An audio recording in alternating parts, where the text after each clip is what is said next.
This week on Project Brupeg, Carlos goes full SWAT team on us. I wash my black shirt and I think the results really speak for themselves. Margaux gets on with some resin-infused paper mache. Birk locates what he described as spare steel. And Jess gets tracked by aerial surveillance. We've taken a sunken fishing trawler and converted her to a community-funded expedition and research boat crewed by volunteers from around the world. Because life's too short not to fight for your dream.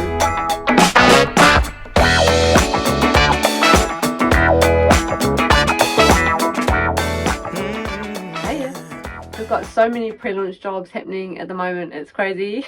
Everyone is so busy. Look. This is the week's list for everyone. jobs. Duncan's arriving in a few days. We are organising everything for our solar to go on. We've got food, amazing food. So much is happening. The next few episodes is getting all those pre-launch jobs done before we start working on the motor. And we'll be having a round table with our patrons in the next few weeks, so we look forward to talking with you guys and catching you up on everything. Enjoy. Over the back we have the kayak assembly cleaning area. Birk behind there on the metal bench, he's cleaning up a whole bunch of plywood squares for something that we're doing later. Jess is chilling in the shade. At the back here, Margaux is cleaning up the kayaks. We went out in the sea yesterday, got sand all over them, so she's getting the kayaks nice and clean. Carlos is working up on the bow today. So up the top here, he's inside the anchor room. Got this guy about to be hooked up, pressure washer on a rope. It's going to be pulled up so that he can clean that out. This is now fully sealed up, ready to go. So we just need to sandblast this bow and get some paint on that. And with any luck today, I'm going to be working on this side. Try and get that closed up hopefully today. I've been trying to get that hole closed up for a while now, since we actually sandblasted and painted the boat 18 months ago now. God, that's a long time. We blasted a couple of little holes in the side when we were sandblasting the hull ready to paint. We blasted a couple of little pinholes in that patch back there, so I just cut a big hole with the plasma cutter to see how bad it is in there. It needs repairs, so that's what my job is, hopefully in the next day or two. So while everybody's getting their various jobs done, I'm going to do parts run over the road. Up the front, Carlos has been grinding away in that anchor room. So we're just setting up down the back. Margaux is going to be sanding these drawers and shelves, and my plan is to go through with a skill saw and cut the front of these shelves that are a bit too deep. We're going to cut that off and then route to the edge, and then we'll swap over. So the ones that are sanded I will route, the ones that are cut, Margaux will go through and sand, so hopefully get a little bit of a production line going on, and then we can get these painted and then mounted up into the boat.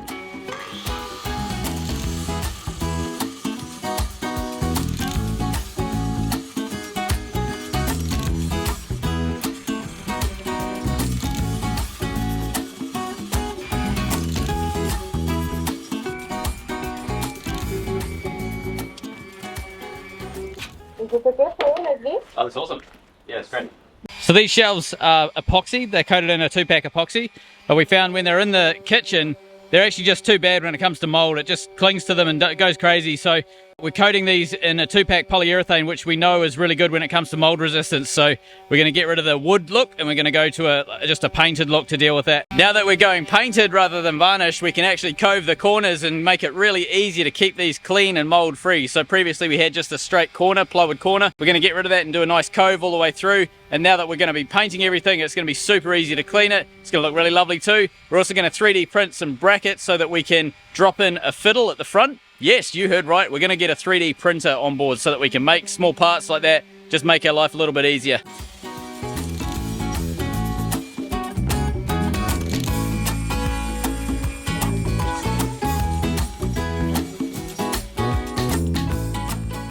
So after I cut the front off with a skill saw, clean it up with a belt sander, I can then go through with the router and make a nice radius on these edges.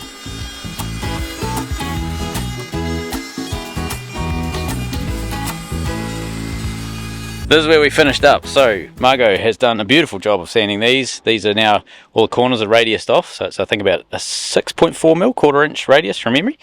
So we've done basically every corner that we can, except for the top. We're leaving the top square and everything else is nice and rounded and sanded down to 240 grit. So these are going to get epoxy across the whole thing, but basically epoxy so that we can cover up any of this bare wood. We're also going to radius the inside corners over here, etc., on this one here, this big one. So this is the one that goes in the kitchen, this one goes into the saloon, this one here goes into the editing studio. So we don't need to radius the corners in these ones, but we definitely need to do it in the one that's in the galley, the kitchen. So essentially what that helps us is where you've got like a join like this, it's real easy for mould and grime and junk to get down in that corner. If we radius it off on the inside, so all the way down, and then paint the whole thing over, it essentially comes up like one piece of furniture, if that makes sense, with no joins, and it also makes it incredibly easy to clean.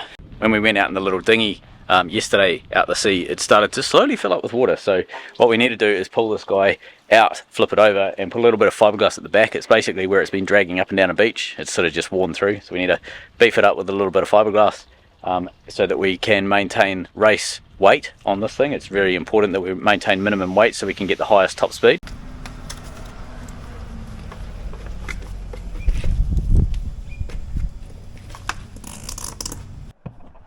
Okay, we're going to touch up some more spots here.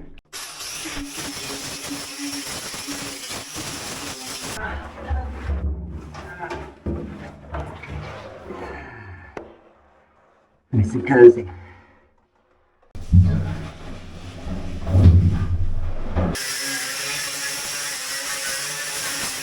Okay, sanding's done. At least done for now. Now for the fun part, pressure wash. Alright, I already hit it one time. Now it's just cleaning it up a little bit. It's a bit like a sauna in here, but one more wash through just to do it right.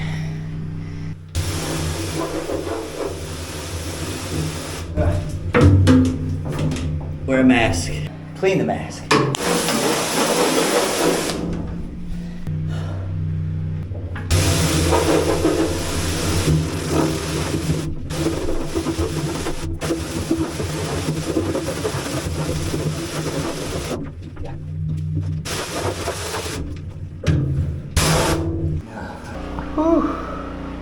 How do we empty the anchor room? With a fire hose, of course.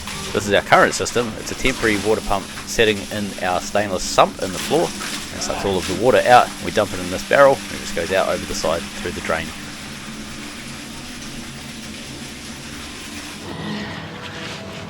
Up the front deck is doing some rust kill. There he is. How's it going? Almost done. Cool. There was a lot more than I thought. Yeah. He's done a pretty hardcore job of grinding everything, eh? Yeah. This is the stuff we use to paint onto any bare steel and rust. It's a strong phosphoric acid mix. So rust is iron oxide. By putting the phosphoric acid on, you turn it into iron phosphate. Basically bites on hard to the steel rather than rust where it's quite flaky and loose. Iron phosphate bites on really quite strong, and then you can paint straight over it and you get a really good finish. Carlos and me have just been shopping, so we've been stacking all of the stuff into the kitchen. He's piling it all away. Margaux's up front. She's now painting the epoxy on all the corners, so everywhere where we'd routed it and sanded it and done all that sort of stuff, she's going through. She's doing a great job. So anywhere there's bare wood, we're basically going through and looking after. So you can sort of see in here there's a wee bit around the front and edges, etc., that she's gone after. Same deal on this one. Pretty much anywhere that's we've gone through on the wood is getting epoxied. And then she's going through and chasing any runs as well, which is quite nice. So we should have not a huge amount of sanding to do on this once we're finished. Hopefully this afternoon we'll be able to go through with the 2-pack polyurethane and start painting those. It just depends on how fast that epoxy dries. It's not super hot today, it's only 20 degrees or something like that, so it's relatively like mild.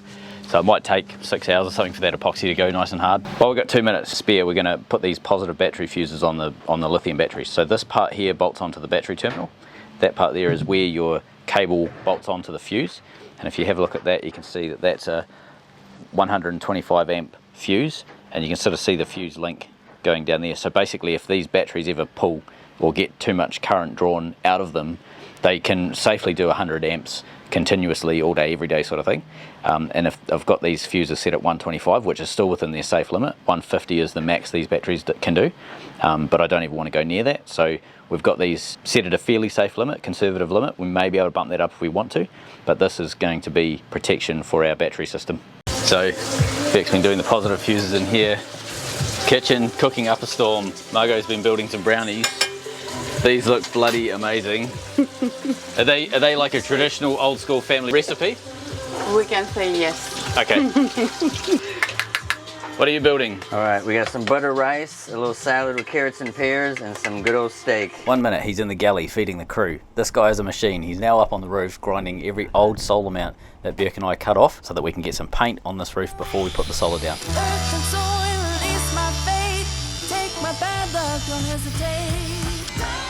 Up the top, Carlos is grinding all the solar off.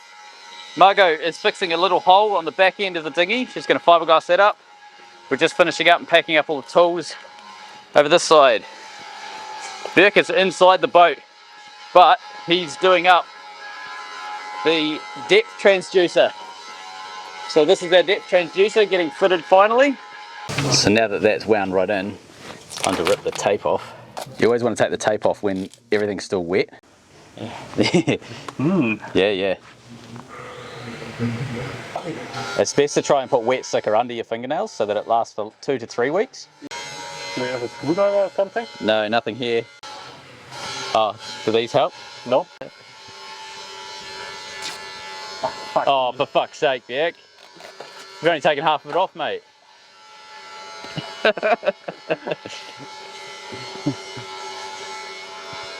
The look of concentration.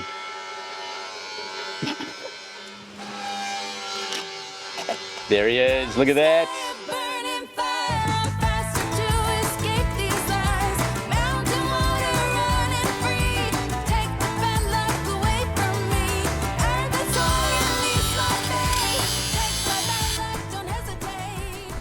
Taking about 5 minutes each. Only got like 10 more to go.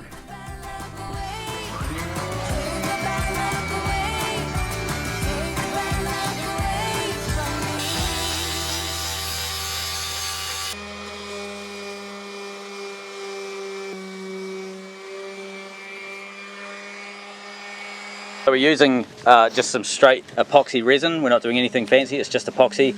We've got to mix this one up at a 2:1 ratio. So just check whenever you're doing epoxy, check your mixing ratio. This is 2:1, but we've had 5:1 and 3:1 before. We're using a 450 GSM double bias. So this is our fiberglass weave that we're using. So this is a pretty strong material, and we're going to be doing 4 layers. So I've already cut 4 little patches out. So we're going to be putting 4 layers on this back corner, because on dinghies and things like this is one of the first places to wear out, because you drag these things up and down the beach and it pretty much drags on that point. You can see that's why it's worn out, and you can sort of see there's a wee bit of wear in the middle there as well where it's being dragged. Not worried about that, it hasn't got a lot of wear on it comparatively. This one here is pretty bad. So when you're mixing epoxy, you want to mix it up, and you'll see how there's like lots of bubbles and things like that sort of forming in there.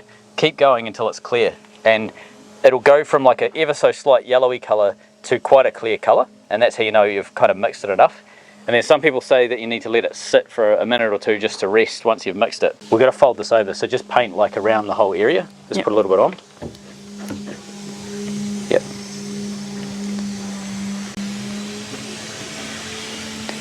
Just do a wee bit more up this way. Yep, awesome. Okay. And then paint that. Right, really soak it. Yeah, give it heaps. Oh, it's really satisfying. Grab some of this too. You want to sort of saturate it, so you want to basically completely drown it in resin, basically. Okay. Yeah, that's awesome. Yeah, that's great. And see how it's turning clear, like compared to the white, it's starting to go clear. Yeah. That means that the resin's soaking in enough. And sometimes you got to borrow the brush. Sometimes you got a dry spot, you can do that. Okay. And you can Oh. like get the air out. And do we have to wait between layers? No. Okay. Quite good. Oh, and we have to do bigger and bigger each time? Yeah. So give that some.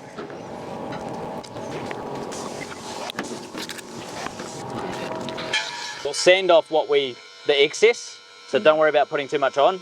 Okay. Put a bit more down here, sort of flatten that out. It's a wee bit too thick for the corner we're trying to go around. Yeah.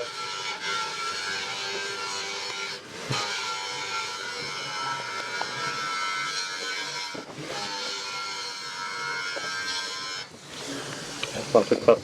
Yeah, trying to slap it off. You want to complete it? Yeah, just get rid of it. Okay, so just paint that up. It's a bit like paper mache. It's really cool. Yeah, you just build it up. and then do all the sides as well. Yeah.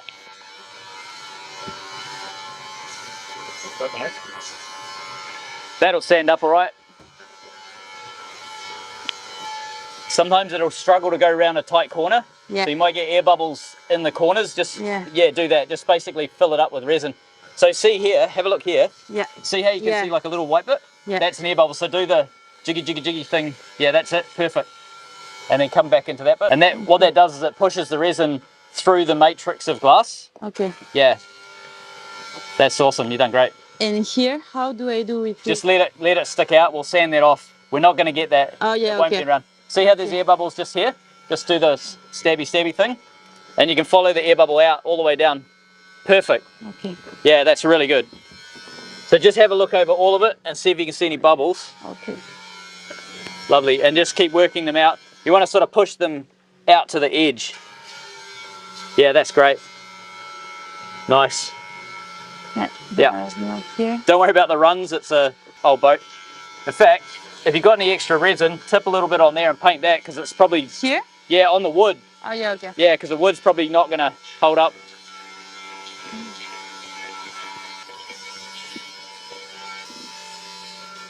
What do you want? Just chuck a bit more resin on the top. I think it's because it's bending. It's struggling to hold it in. Yeah, but you can sort of see like how much we built that up. Like it's probably built up that much. Yeah. By the 4 layers. Yeah. Yeah. So that'll be plenty strong. Does Carlos have a camera? Yeah, he's got to go. Osmo. Yeah. I think I've just popped the drone up. Yeah, cool. That's all there is to it. It's pretty simple, eh? It's really, yeah. I didn't thought it was that could work like this with epoxy. It's so easy, eh? My God. When you're building a boat like this, you build it inside a mold, so it looks like a bathtub, like a smooth thing. And you just get sheets of this and you lay it down and then you just put... Oh, wow. That's all it is. You're just rolling it out into the shape, Okay. let it dry and you pull it out and you got a boat. I thought it was like plastic. It basically is. Yeah. You can see just how much that's been built up just with those 4 layers. So there's a couple of spiky little edges here. That'll all sand off. So once this is dry, we'll give this a quick sand up some of the runs, and that's going to work fine. It's a quick and dirty repair, but that's going to last many, many years.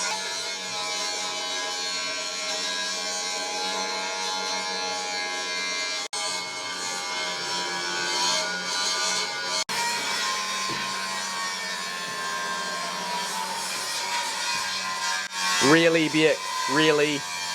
Cat is hiding from the noise. Fair enough. It sucks. It's loud as. Right now it's not. Carlos isn't grinding. But he's just up on the roof getting those solar mounts cleaned away, which is allowing us to get the solar from Brupeg put on to the boat. Down here in the freezer room, Margaux is going through and getting insulation at the top of the doors here done. So you can see like little gaps like this. So we've got this is the top of the door frame. We've got wee gaps like this that need to be filled up with insulation. They need to be nice and tightly packed like this one here. And then any little gaps like this, we have to foam. But we can't have this great big gap. We're going to try and box that up as much as possible first. And then if we've got leftover area, we then go through and foam it, etc. So this is like a closed cell foam that we use, but we use the polystyrene to try and get all of the big areas to start with. So that's Margaux's job for this afternoon. Okay, none of this was pre-planned. No, absolutely not. So, but I really need a drill. Oh, you need a drill? Oh, yeah. Cool, I can do that. Yeah. No, you stay there, I'll get it. No, stay there.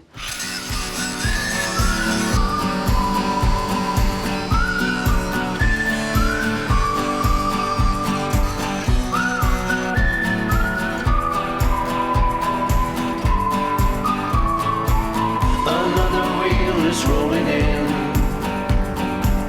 It isn't time to cry. We travel. Birk downstairs here has been working on where we put the transducer in yesterday. There's a little piece of plywood that had to be cut out, so he's been gluing that back in. And once he's finished that, the plasma cutter is now getting loaded out to the side of the boat so we can start working on that side hull hole that we need to deal with. Margaux's insulation is glued up, ready to start cutting.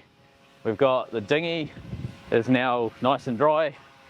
Pretty windy out here, but the dinghy's quite lovely and dry now. You can sort of see that. We're just going to sand that up, get rid of the spiky little bits over here, but that's come up really nice. and we'll get rid of all these runs and stuff. We'll give it a good sand up. She's working on the alloy dinghy, getting all of the flecks of metal and stuff off the aluminium. While that's going on, these guys are dry and they should be ready to sand. Yeah, that's lovely. Oh, that's really beautiful. Gosh, she's done a good job of that. So we're just going to give this a 240 grit sand, and then we can start putting some polyurethane on these. We have to, no we're not, we're going to cove the corners. We have to do that before we put the polyurethane on. I have a million things I need to buy in town, and Birk's going to go and cut this side out. So what this actually is a random air tank inside the side of Brupeg. So this outside of it is the side of the hull, the inside of it is the hallway. So this part here, we've pulled the insulation out, and you can see where that tape is, there's a hole there and there's a hole there. It's basically rusted through. So what we need to do is bash out that corner where there's some rust, bash out all this. See the floor's a bit gross, we need to deal with that. And then in that corner there's a wee bit of rust too. So we've got to sort of rip into it and just essentially find out how bad it is. Where that tank is on the side of the boat is when you go outside the door at the side of the saloon, you've got this little step here, and that leads up to the very front of the boat. Now originally this step wasn't here, this is something I built. So it came this way about 2 feet, and it went from this height of the deck to that height you can sort of see over there. It was one step, and that was fine when this was a trawler and it didn't have a roof at the back. We've got an overhanging roof, so every time you stepped up on it you pretty much bashed your head on the roof. So what I did was cut that tank back, move this end back 2 feet, and that was a drain hole because this was internal to the tank, so we need to weld that drain up and get rid of that. And then I also cut this part forward as well. I'm at the top of the stairs now, so you can sort of see I've got plenty of clearance to this roof, and when I step down it's tight, but you've still got plenty of clearance. You can, you know, easily go underneath that roof, whereas the original design was never designed to have a roof above you, so it didn't work. So the next couple of days we're just going to be basically getting this tank able to be watertight again and airtight. So we need to seal up the little hole down on the stairs, and we need to seal up the big hole that's out the side. Alright, start the sanding. Hitting all this, all that.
Every day, and I'm still so amazed by you. So hold me tight through the night.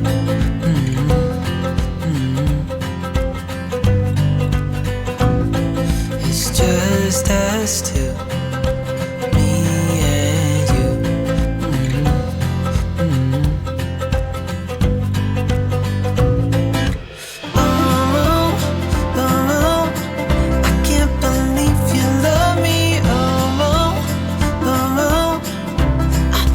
Feels